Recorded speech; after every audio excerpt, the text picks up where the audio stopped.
Welcome to Season 10 of Formative. I'm so grateful we've been able to make 10 wonderful seasons of the show. Here's to many more. Today, to kick off this season with us, we've got Aisha Jackson. Aisha is a theater actress and performer who's also worked in TV and film. You may have seen her in the original off-Broadway cast of Invisible Thread or in the original Broadway cast of Waitress and Frozen. In this conversation, we asked Aisha about the skills theater performers need beyond singing and acting, about representation on Broadway, and she tells us the best advice she's been given in her career. Hello and welcome. I'm Rachel Gazdick, CEO of New York Edge, and my co-host today is Jaylynn from IS 522K. Jaylynn, can you tell our audience about yourself? Hi, my name is Jaylynn. I'm 13. I'm in the 7th grade, and I'd like to pursue art when I get older. That's great. And who are we speaking with today? I'm speaking with Aisha Jackson. She is a Broadway actress and singer, and I'm very excited to speak with her. Aisha, thank you for joining us. We're very happy to have you on the show. Yeah, happy to be here. Jaylynn, the mic is yours. What's your first question for Aisha? So my first, by the way, it's very nice to meet you, Miss Jackson. Nice to meet you. My first question is, when you were in middle school, did you dream of doing what you're doing now? So I was a part of choir in middle school, and my parents both sing, and my father's a pastor, so we would sing in church together as a family. My siblings sing, we all sing.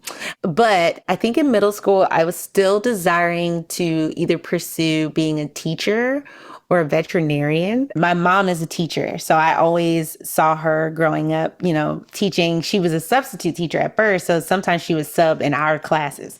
And I just thought that was so cool. And and I've always enjoyed being a leader in that way and also helping others on their journey. So I feel like teaching and mentoring has always been a love of mine. But when I was in the 6th grade, I did my very first musical at my brother's performing arts high school. It was called Once on This Island. I auditioned for it and I didn't really know what it was, but I knew my brother was doing it and I was like, it must be cool. And I auditioned and I got the part. And I think that was my first introduction to what musical theater was. And I enjoyed being in that space. And I went on to go to that exact same performing arts high school. And that was when I realized that I wanted to pursue musical theater and a career on Broadway as an actress, singer, dancer. That was when I realized it, not until high school. Okay. Yeah. My next question is, can you describe a typical day in your life when you're performing a show? So I am primarily a Broadway actress, but I also work in voiceover and on TV and on soundtracks for different films. I also produce my own concerts for myself and my family. I have a production company called Love and Light Productions. And I also perform in concerts like worldwide. And I've performed in Thailand, in China, and Qatar, and different places. So my day-to-day can look very different. But when I am in a Broadway show, we have shows 8 times a week. And we have one day off. We only have Mondays off. So Tuesday through Sunday, I am either at the theater or I'm preparing to go to the theater. So because most of our shows are in the evening, we have the whole day to do what we need to do for our personal lives. But, as you're doing that, you're also figuring out how much energy you need to save so that you could do your show at night. So I'll wake up and I have a devotional time to start my day, have breakfast, feed your body, feed your mind. Sometimes I work on developing other shows during the day. So I'll be in workshops for rehearsals and different things like that for a show that's being developed for the stage. Some days I'm teaching workshops and different things like that. And some days I'm just resting and making sure my body's good to go for the show at night. But when we show up for work, we have what we call a half-hour call. So you have to be in the building at 30 minutes before the show starts. That's when I clock in. I usually go to the theater about an hour to an hour and a half before the show starts because I want to warm up my voice. I want to warm up my body. I want to check in and see, how am I feeling today? Do I feel 100%? Do I feel 80%? Do I need to change anything I'm doing on stage? And then I do my own makeup for the show. So that takes a little while. So then I go to the theater. I get ready for the show. We do the show. It's about 2 hours to 2.5 hours, depending on what the show is. And then we finish the show. I go out. I like to greet the audience members at the stage door. I meet a lot of people that way, and we get to meet a lot of different type of people that come to see the show. I connect with them, and then I get on the train. I go home. I steam. I turn on my humidifier. I cool down my body and my voice, go to sleep, and then wake up and do it all again. That's very nice to hear how much you take care of yourself. So any day you're not feeling well, what do you try to do to brighten your day up? Yeah, I'll say being outside brightens up my spirit. I love the sun. So the sun's shining today. So I walked outside and I was like, doo-doo. I also, enjoy being near bodies of water. They kind of bring me a little bit of peace. So if I'm having a down day, I go and walk by the pier and take some moments to breathe and settle. And I think writing out like words of gratitude just about life and where you are, focusing on the good things that are happening as opposed to putting too much focus on the negative things, that always helps to shift my perspective for the day to focus on gratitude. I like to hear that. What's the difference between performing on stage to performing in television or shows? Oh, yeah. So I think the biggest difference is, so when you're in a theater, your audience is it could be anywhere from like 100 or 200 people to 1,700 people, right? And everyone in the audience needs to feel what you're feeling. They need to see your expressions on stage. You have to enunciate very clearly so they can understand everything that's coming out of your mouth. Energy, you kind of just have to fill the space a lot more to reach the audience, right? And I think when you're on film, the camera's right there.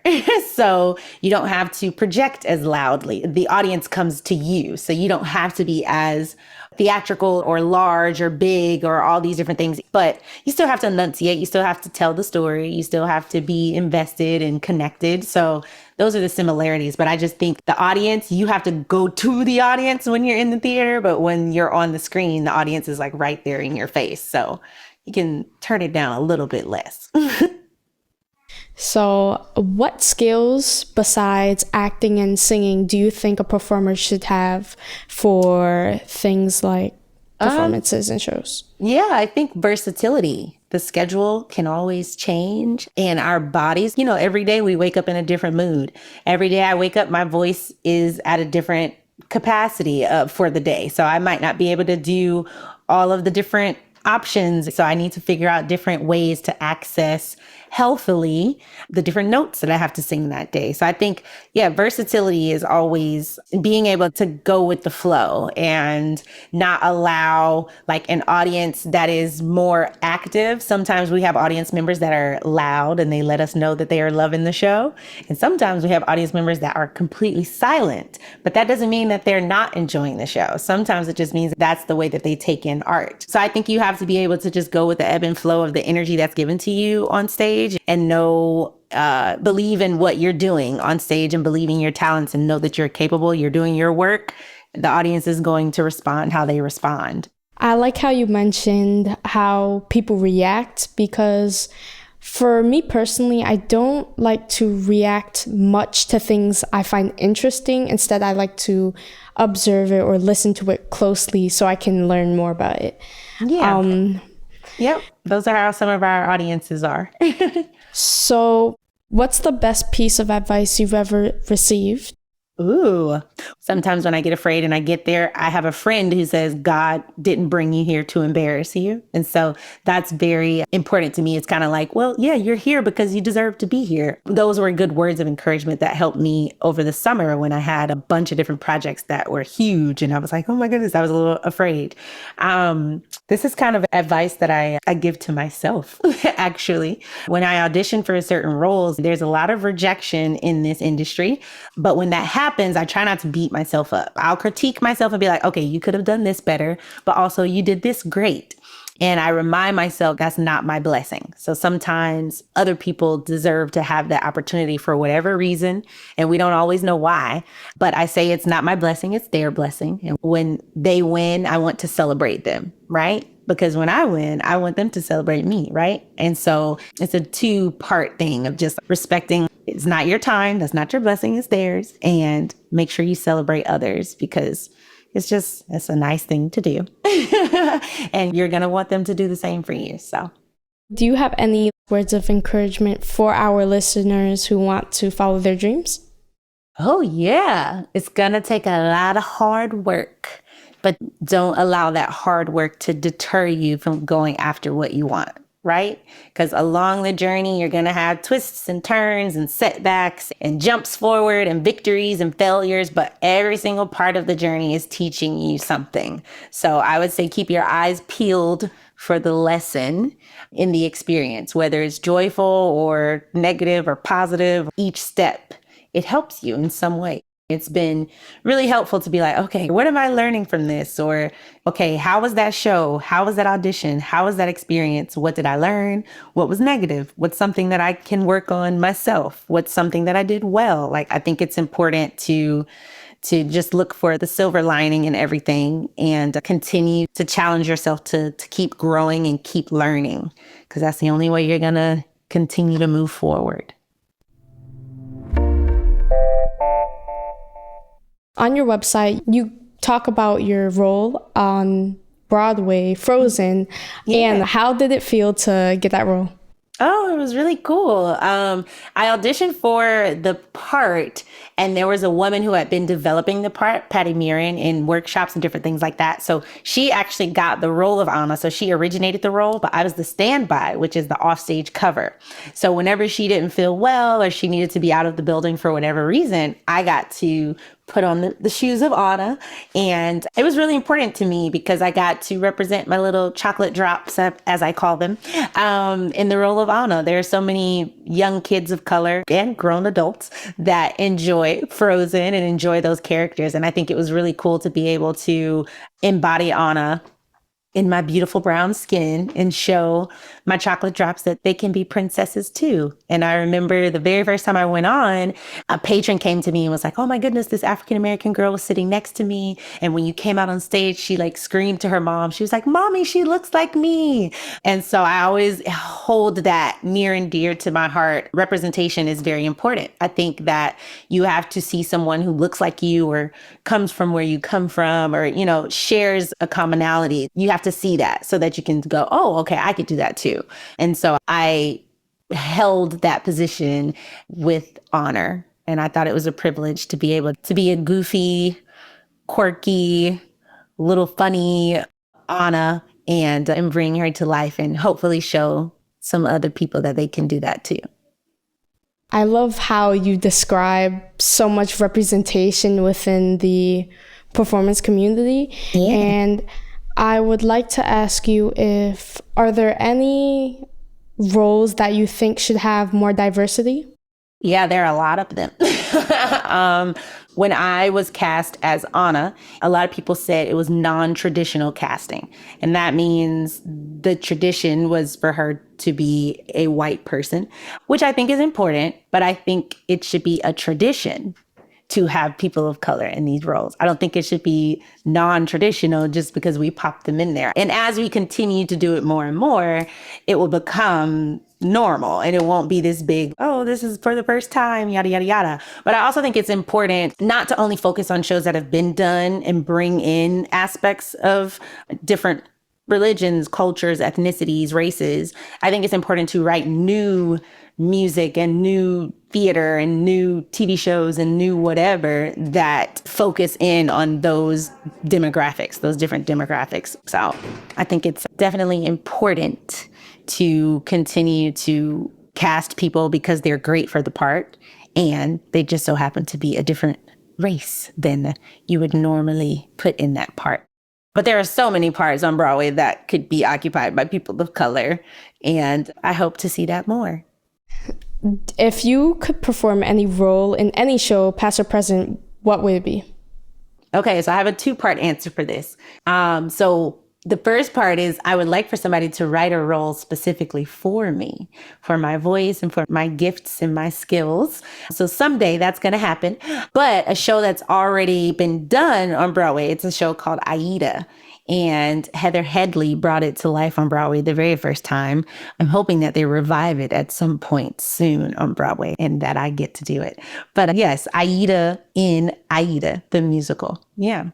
We all make mistakes at our jobs, but for most of us, if we're having a really bad day or we're underperforming, we can pick up the next day and be fine. But for you, failing is just very public. In front of 1,700 people on a stage, yeah. Exactly. So how do you deal with that? And like, what do you tell yourself in those moments? Yeah, I mean, I have to be graceful. I have to be gracious to myself, right? Live theater. We mess up. It happens. Mistakes happen. You crack, you slip, you fall, you forget a line, all these things. And it's happening right now in front of people. And so I often have to remind myself, like, the people in the audience, this is a lot of their first time seeing the show. So they don't necessarily know what's supposed to happen anyway, unless they are avid listeners of the album or they've seen the show 50 million times.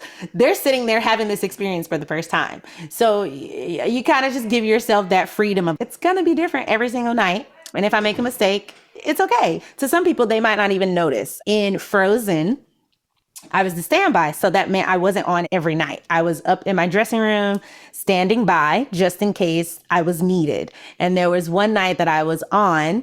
And, you know, whenever I hadn't gone on for like a week or something like that, that information still has to be in my brain. So I'm kind of sitting on all of the words and the blocking and the music and everything. And I went on that night and we got to a solo of Anna's called True Love. And I'm singing it and Anna's like dying in that scene. So she's like shivering and she's freezing and I forgot the words. And I started to sing the second verse. I sang the first line of the first verse. And then I sang the like second line of the third verse. And I was like, wait a minute, what part am I on? What am I singing? And so I just acted like I was, you know, dying. And I like took a beat and my music director, you can see him, the conductor, he's in the pit, like conducting and he kept going. He's okay. And so I took 2 lines of music to get my brain together. And then I jumped back in. But I was acting like, you know, oh my goodness, I'm so cold or whatever. After the show, I get to the stage door and there was a patron that was like, oh my God, I loved True Love. It was so beautiful. And I was like, that's hilarious because I messed up. And she was like, what? So she didn't even know. So sometimes, you know, we just have to be like, okay, I made that mistake. Some people figured it out. Some people didn't, but you keep going. You know, sometimes if you mess up very, very badly, you feel bad about it. You go home, you figure out what you need to do to not make that mistake again. But being a swing and a standby has taught me to forgive myself for different mistakes a bit more quickly. And to just strive to not make that same mistake again the next day. Because you're going to do something different the next night that might not be, you know. So I just have to be like, okay, tonight's goal is to not mess that up. And then you keep going and then you mess something else up. Okay, tonight's goal is to not mess that up or that. And yeah, but you just have to be kind to yourself because it's live theater. It happens. And everybody knows that. I love that story. You know, lastly, this is a question we ask everybody on the show. If you could go back and speak to yourself at 13, what would you tell yourself? Oh, I would say you're going to be fine. Keep going. Don't doubt yourself too much. You're on the right path. When I was in middle school and high school, my voice was a lot more raspy. I hadn't had voice lessons until I got to college, but I'd always sung. So I knew how to sing, but I didn't necessarily know how to take the healthiest care, like with technique and everything. I learned that later on, but I also had a very raspy tone and people didn't know what to do with it. And so sometimes I would get lost in the sauce or they'd be like, oh, you can't sing that because it's too high. Like I've had people say crazy stuff to me about the texture of my voice. And I had to remind myself, like, this is your voice. This is how it's made. Yes, you can learn how to sing healthier with the gift that you have, but your tone is beautiful. Your texture, that's a part of your voice. some people don't have that, so they might not know how to react to it or how to work with it, but it doesn't mean that it's a bad thing. So I had to continue to encourage myself to keep going. It's fine. You have a different sound, and that's okay. So that's what I would tell my younger self. It's like, you're going to be fine, girl. People going to love that voice. They're going to be like, oh, I love the rasp. I love the tone. I love the textures. It's just a couple people you're meeting on your journey that don't know quite what to do with it, and that's okay. We're going to move past them. We'll get to people who do know how to work with what you got. Thank you. This has been such a pleasure. I really enjoyed it. And thank you, Jaylynn, for being such a great host. Woo, woo, woo. Thank you, Jaylynn. Thanks for listening to Formative, a production of New York Edge. I'm your host, Rachel Gazdick. Our production partner for this series is Citizen Racecar. This episode was produced by Haja Adas, post-production by Alex Brower, original music by Garrett Tiedemann. Thanks to the whole team at New York Edge for making this series possible. Never miss an episode by subscribing to the series at newyorkedge.org/formative or wherever you get your podcasts.